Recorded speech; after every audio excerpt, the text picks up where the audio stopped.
ഒരു ചെമ്പ് പാലിന്റെ പാത്രത്തേക്ക് ഒറ്റ തട്ടലാണ് ആ ഫ്രൂട്ട്സ് ഒക്കെ പാടെ. ഇന്നിട്ട് അതൊക്കെ പാടെ ഒരു അളക്കലുണ്ട്.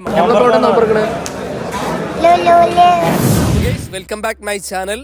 ഇന്ന് നമ്മൾ പറയാൻ പോകുന്നത് ലുലുവിനെ കുറിച്ചിട്ടാണ്. ലുലു എന്ന് കേൾക്കുമ്പോൾ നിങ്ങൾക്ക് ഫസ്റ്റ് വരെ കൊച്ചിത്തേക്കാരം, പക്ഷെ ഇത് സൗദിയിലുള്ള റിയാദിലത്തെ 1-2 വർഷമായിട്ട് ഇപ്പൊ നമ്മൾ ഇതിന്റെ ഉള്ളിലാണ് വർക്ക് ചെയ്യണത്. അപ്പൊ റമദാനായോണ്ട് തന്നെ ഷോപ്പിന്റെ വക ഒരു നോമ്പറപ്പിക്കലായിട്ട് പറപ്പിക്കാൻ വിചാരിച്ച് ഇന്ന് അതിന് വേണ്ടിയിട്ടുള്ള തട്ടിക്കൂട്ടലാണ്. പതിവ് പോലെ നമ്മൾ അവിടെ ഇവിടെ നിന്ന് തിരിഞ്ഞളിക്കാതെ നേരെ വന്നത് നമ്മൾ കിച്ചണിക്കാണ്. ഇവിടെ വന്നാലാണ് അറിയാൻ പറ്റുക എന്ത് നോമ്പറക്കുമ്പോ എന്തൊക്കെ സ്പെഷ്യൽ ഉണ്ടെന്ന്. ഫസ്റ്റ് കണ്ട കാഴ്ച സാൽമൺ ഫിഷ് കുനുകുനാന്ന് അരിഞ്ഞിട്ട് കല്ലുമിട്ട് പൊള്ളിക്കണ്. അപ്പൊ നോമ്പറപ്പിക്കാൻ ഫിഷും ഉണ്ടാവും. ഇപ്പുറത്തെ സലാഡിന്റെ വർക്ക് അത് ഗംഭീരമായിട്ട് നടക്കുന്നുണ്ട്. ഒരു ചെമ്പ് പാലില് കണ്ടൻസ്ഡ് മിൽക്ക് അതേപോലെ വിപ്പിംഗ് ക്രീം എന്തൊക്കെയോ അങ്ങനെ മിക്സ് ആക്കണ്. ലാസ്റ്റ് ഈ കോലത്തിലുണ്ട് ആക്കിയെടുത്തു. എന്തായാലും പണ്ടാരി നല്ല പണിയാണ്.